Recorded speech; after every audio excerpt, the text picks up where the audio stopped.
Assalamualaikum warahmatullahi wabarakatuh. Apa kabar sahabat sekalian? Balik lagi dengan Fikri di channel yang pas. Channelnya tempat saya nge-review barang-barang yang pas buat kamu semua.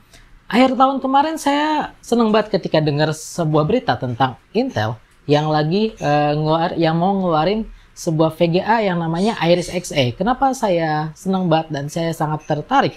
Karena dari review beberapa reviewer yang memang dapat sampel produknya, jadi yang masih prototipenya, itu si Iris Xe ini rada ngeledek gitu ya. Ngeledek, kenapa saya bilang ngeledek? Dia integrated tapi cukup buat mainin GTA 5 dengan ya oke lah low setting, tapi di atas 100 fps, dan dia bisa mainin itu dalam kondisi dicolok ataupun cuma dengan baterai, performanya sama. Ini menarik, karena kenapa? Dia integrated, berarti kalau dia integrated dia bisa di laptop yang tipis, dan kalau dia bisa pakai baterai berarti itu oke banget gitu. Karena selama ini kalau kita pakai laptop gaming, ya laptopnya kenceng, tapi harus dicolok. Kalau nggak dicolok ya udah, performanya biasa-biasa aja. Satu-satunya laptop yang agak ngegebrak, yang bikin bisa performa bagus tanpa dicolok, yaitu Apple dengan M1-nya. Dan sekarang Intel masuk dengan Iris Xe-nya. Nah, di video kali ini ada sebuah laptop Asus K413 VivoBooks. Oke, by the way, terima kasih banget ini buat Nurul dari Batam yang sponsorin video ini dengan meminjamkan laptopnya. Jadi kita bisa belajar kita bisa tahu nih infonya dari sini. Oke. Saya kasih review sedikit dulu tentang si Asus K413 ini. Dia base-nya 14 inch, tapi cukup enteng, 1,4 kilo, dan dia tipis gitu. Jadi tipis, ini bodinya full metal. Dia ya seperti Asus VivoBook yang lainnya yang pernah saya coba, dia harus buka dengan 2 tangan, tapi that's fine. Build quality oke, kokoh, enteng, dan yang paling penting menurut saya adalah dia pakai Iris Xe. Jadi dia sudah pakai Core i5 generasi 11 1135G7 dengan Iris Xe. Nah, saya sudah melakukan pengujian dengan laptop yang satu ini sedikit untuk benchmarknya. Jadi, tapi kita ntar dulu. Saya excited banget, tapi ntar dulu. Saya jelasin lagi dulu. Ini ada apa aja di sini? Oke, dia ada portnya di sebelah kanannya. Dia ada biasa port untuk DC-nya, ada HDMI, ada USB Type A, USB Type C, dan untuk headphone. Di sebelah kirinya, ya ini sebelah kiri atau sebelah kanannya, dia sudah ada USB Type A-nya 2. Untuk micro SD card dan lampu indikator aja. Udah itu aja, dia nggak ada yang lain-lain. Untuk keyboardnya sendiri khas banget VivoBooks, masih dengan aksen enter warna kuning menyala, yang ya itu ngejreng banget enternya, tapi dia nggak pakai backlight. Anyway, walaupun dia nggak pakai backlight, tapi dia enak. Untuk keyboardnya cukup nyaman menurut saya, walaupun saya masih agak kurang nyaman untuk penempatan ya home, page up, page down, N dan Fn yang ada di sebelah kanan. Jadi saya sering pas pengen mencet tombol panah itu saya pencetnya Fn. Nah, jadi itu aja. Tapi secara penggunaan saya suka banget. Nah, layarnya oke. Layarnya udah IPS 100% sRGB. Apalagi dan bezelnya udah tipis. Dia juga punya webcam yang bisa kita matiin dengan tombol. Di sini ada di tombol Fn, F10-nya kita bisa matiin webcamnya. Jadi kita bisa putusin akses untuk webcamnya, dan itu enak banget. Untuk mic-nya noise cancelling, tapi saya nggak sempet nyoba kayaknya. High capacity battery, dan ya udah itu aja. Sisanya standar VivoBooks. VivoBook 14 series yang udah pakai full metal. Oke, itu tadi sekilas tentang bodinya. Dan sekarang kita bakal bahas tentang performanya. Oke, saya udah tes laptop ini pakai, karena saya penasaran dulu. Jadi dia sudah pakai i5 generasi 11 Iris Xe, dan dia sudah SSD 512 GB. Oke, untuk yang penasaran, sayangnya di sini satu-satunya yang menurut saya kurangnya, ya nggak kurang juga, tapi ya sayang menurut saya dengan performa seperti ini, prosesornya adalah dia di solder. Jadi dia RAM-nya dari, saya nggak bongkar, tapi saya baca di keterangannya dia solder. Jadi dia nggak bisa di-upgrade. Jadi mentok aja di 8. Tapi untungnya pakai Iris Xe. Kalau kamu pakai AMD, lah udah mentok di 8 dipotong 2 kan lumayan 6 GB. Ini enggak. Nah, karena si Iris Xe ini apa ya? Adaptif. Dia cuma ambil 128 MB dari RAM, tapi ketika nanti dipakai dia butuh lebih, dia bakal ambil lebih lagi. Jadi dia menyesuaikan, dan itu membantu banget. Oke, anyway, saya sudah cek juga untuk SSD-nya, kecepatan SSD-nya berapa sih gitu. Jadi kecepatan SSD-nya itu beda sama yang sebelumnya. Kalau sebelumnya saya udah pernah review S333JQ kalau nggak salah, itu tahun lalu awal-awal tahun. Itu dia udah Gen 10 dan dia pakai MX350, dan dia sangat beda ya performanya ketika pakai baterai dan ketika dicolok. Di sini enggak. Ini yang menarik buat saya. Ketika saya pakai Crystal Smart untuk ngecek berapa kecepatan SSD-nya ketika dia pakai baterai, cuma pakai baterai, dia read-nya di sekitar 1300 dan write-nya di 800. Sementara ketika dia pakai dicolok, di charge, dia 1700 rate-nya dan rate-nya 981. Jadi penurunnya ya sosok lah, nggak signifikan menurut saya. Itu masih nggak akan terasa penurunan performa yang signifikan. Nah, saya juga tes untuk Cinebench pakai R23. Ini juga seru lagi nih.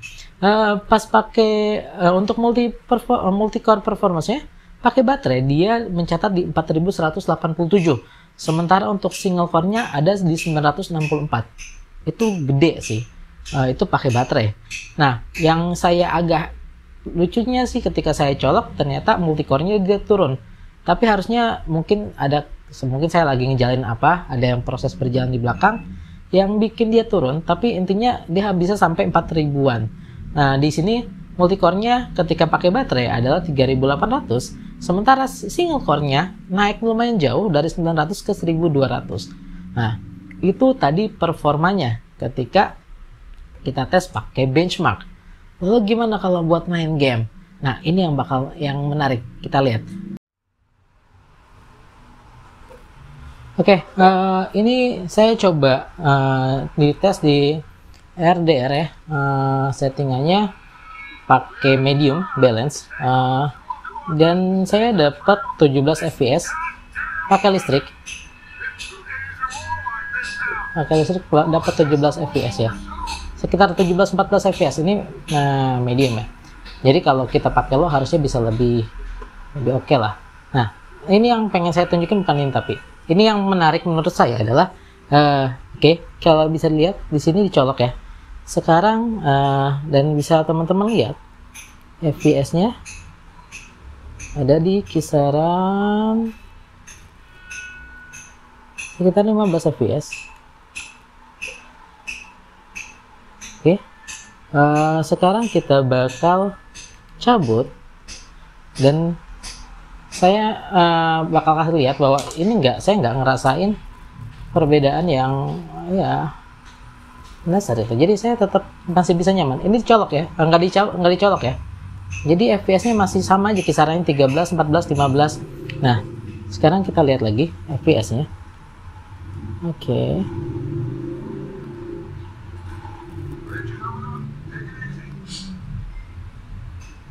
Sih, masih 15 fps. Jadi apa ya? Ini main game AAA loh, dan ini pakai settingannya balance. Oke, gimana dengan performa multitaskingnya? Nah, ini bagian yang menurut saya juga masuk sangat menarik di laptop ini. Jadi kita masih bisa jalanin apa ya? masih bisa jalanin game AAA dan kita masih bisa multitasking. Ini saya kasih lihat aja.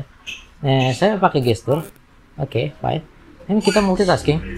Nah, kita bisa lihat ini memorinya udah kepake 93%. Oke ya.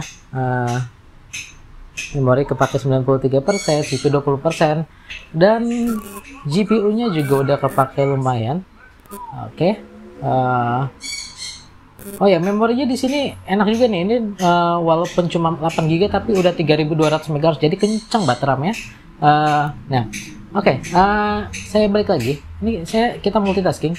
Saya ngegame. Pakai ini multitasking. Kita buka Word. Oke. Ini kebuka Word-nya. Ini jangan dibilang ini Word-nya kebukanya tapi agak lambat. Iya, lagi game loh. Gamenya AAA. Ya, kita ngetik dan nggak ada masalah, nggak nge-lag. Terusnya kita bisa buka lagi Excel kayaknya. Dan kebuka lagi gitu. Dan dia benar-benar oke gitu. Memori kepake 96%, tapi masih jalan. Dan kalau mau tahu yang menarik lagi, ini saya nggak nyolok. Nah, kalau mau yang lebih menarik lagi, menurut saya adalah dia adem. Jadi, nah, lihatin, saya masih lancar buat multitaskingnya, masih oke buat pindah-pindah desktop. Nah, kan, dia jalan. Dan ini yang menurut saya salah satu yang paling menarik. Jadi dia tetap adem. Nah, itu oke banget. Ini jadi saya nggak ngerasa ada gejala panas-panas. Ya, adem lah ya. Kebetulan termometer saya lagi bermasalah, jadi saya nggak bisa ngecek dan kasih tahu ke teman-teman betapa ademnya dia. Tapi yang pasti saya bisa pastikan ini adem. Jadi bagian paling panas di sini adalah di sini, tapi itu pun adem. Oke sobat sekalian, itu tadi review saya tentang si Asus K413IE, kalau nggak salah IE, yang sudah pakai Iris Xe. Dan impresi saya ketika saya coba Iris Xe ini, saya benar-benar puas. Kenapa? Karena akhirnya saya dapetin sebuah laptop tipis yang bisa main game berat AAA tanpa colok. Itu gokil sih. Dan ini cocok buat siapa? Oke. Dengan harganya yang kisarannya tadi di 11-an, ya ini cocok banget buat kamu yang apa ya? Yang butuh laptop dengan performa cukup mumpuni. Enggak yang high-high banget, jangan ngarepin ini jadi kayak CPU, tapi performanya cukup oke dan kamu sering mobile. Karena ini tipis, bisa dibawa kemana-mana, dan kamu bisa pakai performa tingginya tanpa kamu harus nyolok ke listrik. Jadi cukup pakai baterai aja kamu udah dapetin performa yang oke-nya. Dan ini oke banget. Jadi ini ditambah lagi tadi layarnya udah 100% sRGB, IPS. Ini oke banget untuk content creator yang suka banget mobile. Jadi buat kamu yang suka-suka desain, suka processing lumayan berat, walaupun jangan ngarep yang berat-berat banget karena balik lagi RAM-nya cuma 8 GB, tapi ini cukup banget. Kira-kira gitu. Jadi ya oke lah gitu. Saya happy ngetes yang satu ini. Oke. Gitu aja review dari saya. Mudah-mudahan ini jadi informasi yang bermanfaat untuk kamu semua yang lagi nyari laptop yang baru. Ya, menurut saya Iris Xe ini bisa dipertimbangkan, walaupun saya bakal nyaranin lagi kalau kamu punya budget lebih, cobalah cari yang RAM-nya bisa di-upgrade. Karena dengan begitu sudah sudah VGA-nya lumayan oke, dia juga masih bisa untuk jangka lebih panjang lagi. Jadi ini 8 GB jangka panjang lah lumayan. Kalau bisa ditaikin sampai 32 GB kan lebih panjang lagi gitu. Oke, saya pikir undur diri. Mudah-mudahan infonya bermanfaat. Assalamualaikum warahmatullahi wabarakatuh.